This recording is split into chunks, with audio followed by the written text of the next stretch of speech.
Hello everyone. Welcome to my YouTube channel Science Fusion. I am Shweta Sani. I hope you all are doing very well. So, without wasting more time, let's start today's video and watch this video till last. Let's get started.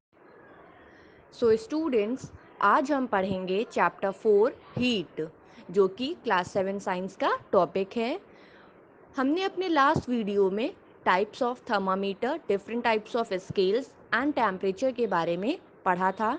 आज हम लोग transfer of heat के बारे में पढ़ेंगे। सबसे पहले हम पढ़ेंगे कंडक्शन के बारे में। कंडक्शन क्या होता है?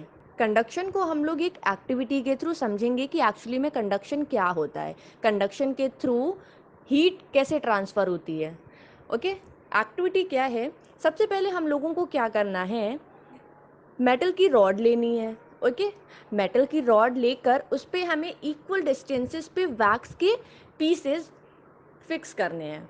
ओके, वैक्स के पीसेस हम जब उस पर फिक्स कर देंगे, फिर हमें उस मेटल रॉड को क्या करना है, कहीं पर स्टिक कर देना है या फिर उसे फिक्स करना है। जैसे कि आप पिक्चर में देख रहे हैं, अगर आपके पास होल्डर नहीं है तो आप इस तरीके से ब्रिक से आप उसे फिक्स कर सकते हैं। फिर उस पर क्या किया गया है, हमने दूसरा जो एंड था उसका, वहाँ पर हमने कैंडल उसको ब्लो करी है और उसे हीट दिया है। ओके, मेटल रॉड जो थी उसको हमने हीट देने लग गए। हीट देने के बाद जब वो रॉड जो है वो धीरे धीरे से क्या हो रही है, गर्म हो रही है, तब हम क्या ऑब्जर्व करेंगे? बताइए, कमेंट सेक्शन में मुझे बताइए हम लोग क्या ऑब्जर्व करेंगे।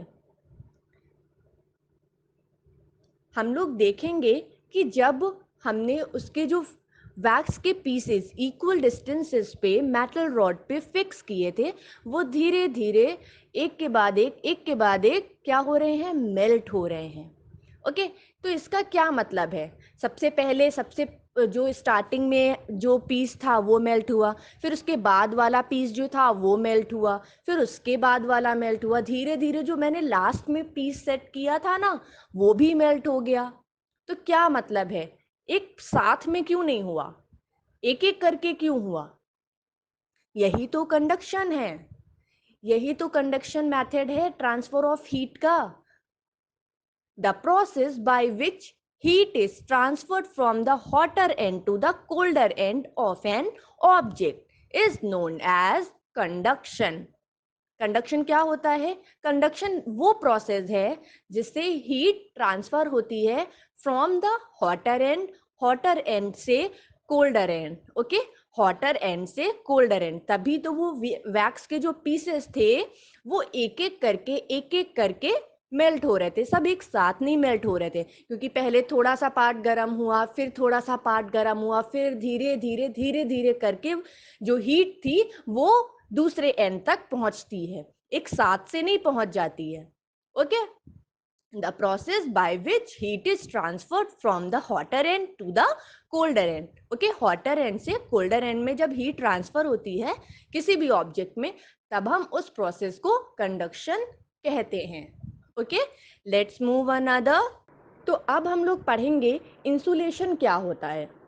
ओके, इंसुलेशन शायद आप लोगों के लिए नया वर्ड होगा, लेकिन इसको समझने के लिए भी हम लोग एक एक्टिविटी करते हैं।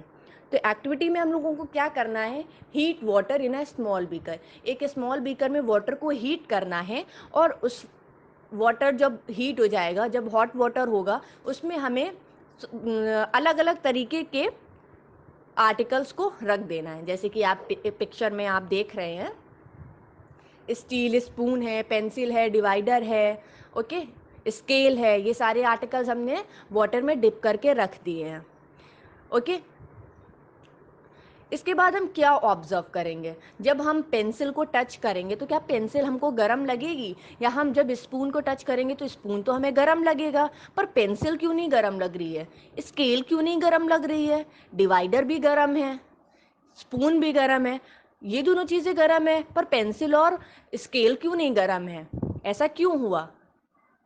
ऐसा इसलिए हुआ क्योंकि पेंसिल जो वुड की बनी है और स्केल जो प्लास्टिक की बनी है, वो दोनों क्या हैं, पुअर कंडक्टर्स हैं, या फिर कह सकते हैं वो दोनों बैड कंडक्टर्स हैं। ओके। और जो स्पून और डिवाइडर था वो कैसा था? गुड कंडक्टर था। इसीलिए गुड कंडक्टर्स क्या होते हैं? The material which allow heat to pass through them. वो मटीरियल जो हीट को पास होने देते हैं उन्हें हम क्या कहते हैं? Good conductors. ओके। और जो हीट को पास नहीं होने देते हैं जो मटेरियल, उनको हम क्या कहते हैं? पुअर कंडक्टर्स, जैसे कि प्लास्टिक और वुड। ओके। और पुअर कंडक्टर्स को ही हम लोग इंसुलेटर्स कहते हैं। मींस हम लोग प्लास्टिक और वुड को क्या कहेंगे? ये क्या है? इंसुलेटर्स हैं। ओके। आपको समझ में आया कि गुड कंडक्टर्स और पुअर कंडक्टर्स क्या होते हैं, कैसे उनमें कैसे हीट ट्रांसफर होती है और कैसे हीट ट्रांसफर नहीं होती है। स्पून जब आप किसी गर्म चीज में रख देते हैं तो स्पून भी गर्म हो जाता है। ऐसा क्यों होता है? क्योंकि स्पून जो है, स्पून के थ्रू हीट क्या होती है? ट्रांसफर हो जाती है। ओके। लेकिन अगर आप उसी में ही अगर वुड का स्पैचुला यूज करेंगे तो वुड गर्म नहीं होती है, क्योंकि वुड क्या है? पुअर कंडक्टर है और उससे हीट पास नहीं होती है। ओके। आपको गुड कंडक्टर और पुअर कंडक्टर समझ में आ गया है? तो चलिए अब आगे बढ़ते हैं। Now come to the second method of heat transfer, that is convection. अब ये कन्वेक्शन क्या होता है? इस मेथड में हीट का ट्रांसफर एक्चुअली में उस सब्सटेंस या फिर उसके मॉलिक्यूल्स के मूवमेंट से होता है। ओके। मींस जब हम लिक्विड को बॉयल करते हैं, मींस वाटर को बॉयल कर रहे हैं, गर्म कर रहे हैं, उसे हीट प्रोवाइड कर रहे हैं। ओके। तब क्या होता है? वो जो वाटर होता है वो एकदम से तो गर्म नहीं हो जाता है ना, कि एकदम से गर्म हो गया। धीरे धीरे करके गर्म होता है। मींस जहां पर जिस पोर्शन पे वाटर जब आप गर्म करते हैं तो देखिए, जिस पोर्शन पे हीट उस पर पड़ रही होती है वो पोर्शन पहले गर्म होता है, ना कि ऊपर वाला पोर्शन। ठीक है। तो ऊपर वाला जो पोर्शन होता है वो नीचे जाता है, नीचे से गर्म होके वो ऊपर आता है। और ऊपर से जो ठंडे मॉलिक्यूल्स होते हैं, मींस वाटर के जो कूलर मॉलिक्यूल्स होते हैं, वो बार बार नीचे जाते हैं, नीचे से गर्म होके वो ऊपर आते हैं। तो ये प्रोसेस कंटिन्यू चलता रहता है। इस प्रोसेस को ही हम क्या कहते हैं? कन्वेक्शन कहते हैं, क्योंकि इसमें मॉलिक्यूल्स के ट्रांसफर की वजह से क्या होता है? हीट ट्रांसफर हो पाती है। Okay. The process of transfer of heat in a liquid और गैस, ये लिक्विड में भी होता है और गैस में भी होता है। इसी तरीके से लिक्विड और गैस में हीट का ट्रांसफर होता है। कौन से मैथड से? कन्वेक्शन मैथड से। Okay. The process of transfer of heat in a liquid or a gas by the actual movement of the particle or gas is called convection. Okay.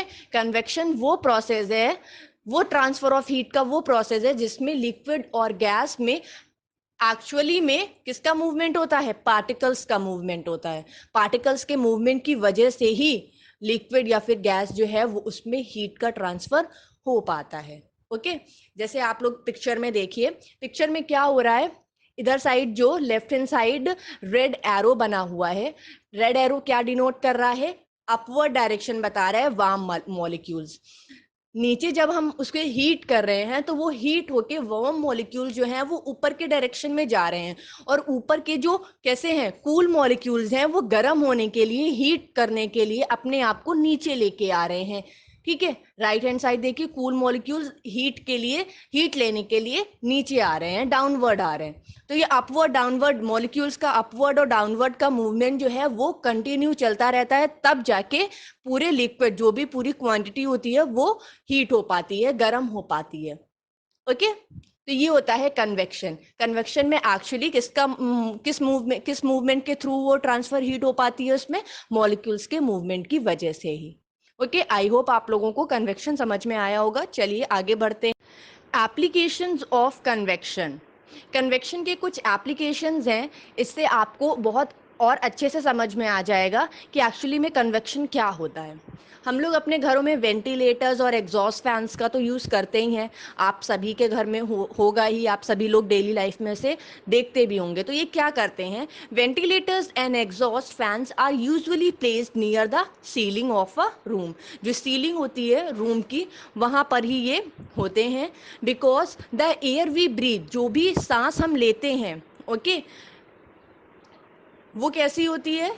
जो सांस हम ब्रीद आउट करते हैं, okay, breathe out means हम जो सांस बाहर की तरफ, ब्रीद आउट बाहर की तरफ छोड़ते हैं, ओके, वो कैसी होती है, वार्मर होती है, गर्म होती है, and lighter then ordinary air, वो गर्म होती है और कैसी होती है, हल्की होती है, लाइटर होती है देन ऑर्डिनरी एयर। मीन्स जो रूम में एयर है उसके कंपैरिजन जो एयर हम ब्रीद कर रहे हैं, हम बाहर की छोड़ रहे हैं, मतलब कार्बन डाइऑक्साइड, वो कैसी होती है, वार्मर होती है, गर्म होती है और हल्की होती है।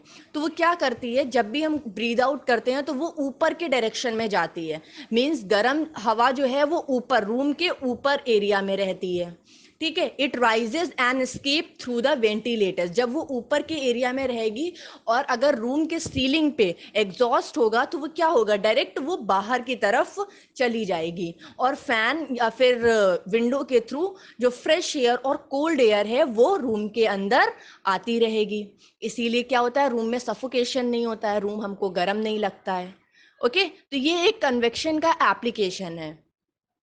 आप लोग इमेज में देखिए, इमेज में जो है वो दिया हुआ है बहुत अच्छे से आपको कि वेंटिलेटर्स, जो एक पर्सन बैठा हुआ है वो ब्रीद आउट कर रहा है, और जो ब्रीद आउट कर रहा है वो कैसी एयर है, वार्मर और लाइटर है, तो वो क्या ऊपर के डायरेक्शन में जाके वेंटिलेटर्स से क्रॉस हुई जा रही है। ओके, और फैन और विंडोज के थ्रू जो कूल और फ्रेश एयर है वो रूम में बनी रहती है।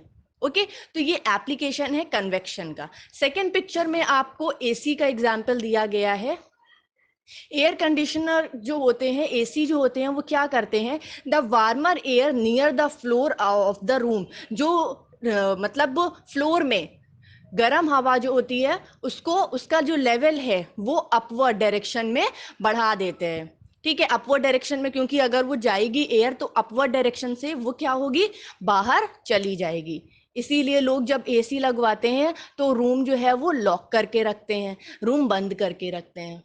ओके, आई होप आप लोगों को एप्लीकेशन ऑफ कन्वेक्शन समझ में आया होगा। Now come to the third type of transfer of heat, that is radiation.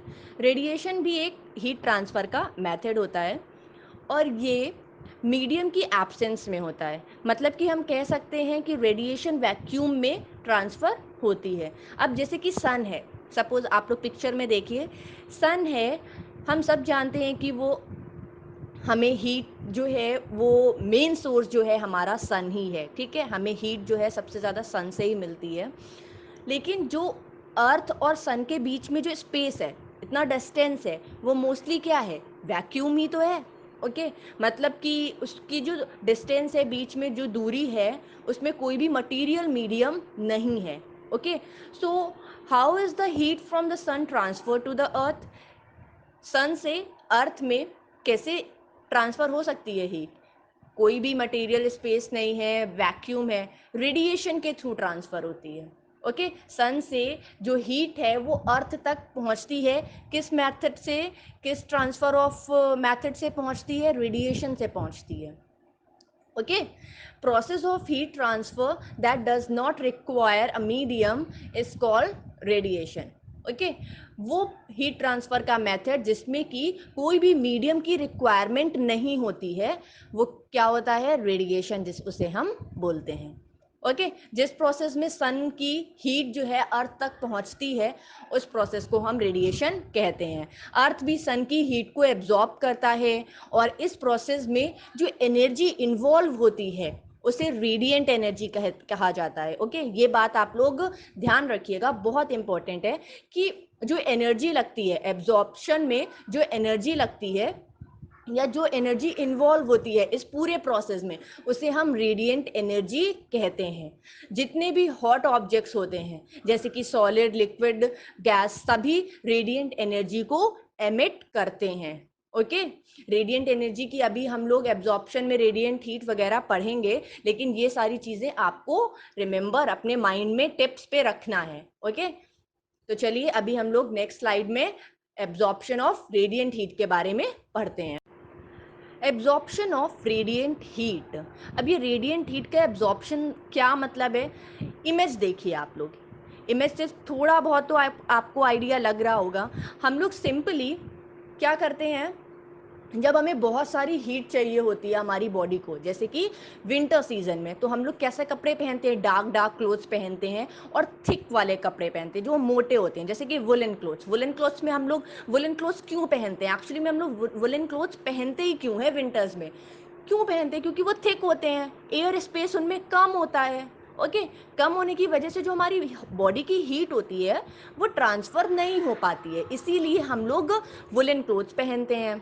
और वाइस वर्सा, समर्स में हमें जो बॉडी की हमारी हीट होती है उसे हमें बाहर निकालना होता है, इसीलिए हम लोग लाइट कलर के क्लोथ्स और कॉटन क्लोथ्स पहनते हैं, क्योंकि कॉटन क्लोथ जो है वो एब्जॉर्ब कर लेती है। ओके, स्वेट वगैरह जो होता है वो एब्जॉर्ब कर लेती है। तो ये चीज़ हम लोग समर्स और विंटर्स के थ्रू समझते हैं, हम लोग अपनी डेली लाइफ में ये चीज़ यूज़ करते हैं, इसीलिए मैंने ये एग्जांपल लिया। विंटर्स में हम लोग ब्लैक या फिर कोई डार्क कलर का स्वेटर पहनते हैं जिससे कि हमें वार्म फील होता है। ओके, कंपेरेटिवली जब हम लाइट कलर का स्वेटर पहनते हैं, लाइट कलर का स्वेटर जो है हम लोगों को उतनी हीट प्रोवाइड नहीं करता है जितना हम ब्लैक कलर का स्वेटर पहनेंगे, उसमें ज़्यादा गर्मी लगती है। ओके, और समर्स में हम लोग क्या करते हैं, लाइट कलर के क्लोथ्स प्रेफर करते हैं। ऐसा क्यों करते हैं, क्योंकि क्या होता है, हमारी बॉडी को विंटर्स में ज़्यादा हीट की ज़रूरत होती है, और ज़्यादा हीट की ज़रूरत होती है इसीलिए हम लोग डार्क कलर्स के क्लोथ्स पहनते हैं, क्योंकि डार्क कलर के क्लोथ्स जो होते हैं वो हीट को एब्जॉर्ब करते हैं। ठीक है, हीट को एब्जॉर्ब करते हैं, ना कि उसे रिफ्लेक्ट करते हैं। इमेज में आप देखिए, हीट को एब्जॉर्ब करते हैं जिसकी वजह से हमें गर्मी लगती है, हमें गर्मी हमारी बॉडी में पता चलती है। Okay, dark color clothes are good absorber, and in summers we want to keep our body cool and fresh, that's why we wear light color clothes, because light color clothes are poor absorbers। जो light colour के clothes होते हैं वो poor absorbers होते हैं, वो ज्यादा heat को एब्जॉर्ब नहीं कर पाते हैं। ओके, जो लाइट कलर के क्लोथ्स होते हैं, व्हाइट कलर वगैरह, ये सारे क्लोथ्स जो होते हैं वो कैसे होते हैं, पुअर एब्जॉर्बर होते हैं। ये सारे क्लोथ्स हीट को एब्जॉर्ब नहीं कर पाते हैं, और हमको समर्स में एक्चुअली यही चाहिए होता है कि ज़्यादा गर्मी ना लगे जिन कपड़ों में, हम वो कपड़े प्रेफर करते हैं। Okay, so this is all about today's class. आज हमने हीट ट्रांसफर के मेथड्स और एब्जॉर्प्शन ऑफ हीट के बारे में सीखा है। अगर आपको ये वीडियो पसंद आया हो तो इसे लाइक ज़रूर करिएगा और शेयर भी करिएगा, और अगर अभी तक आपने इस चैनल को सब्सक्राइब नहीं किया है तो प्लीज़ प्लीज़ प्लीज़ सब्सक्राइब ज़रूर करिएगा। Till then, bye bye, take care.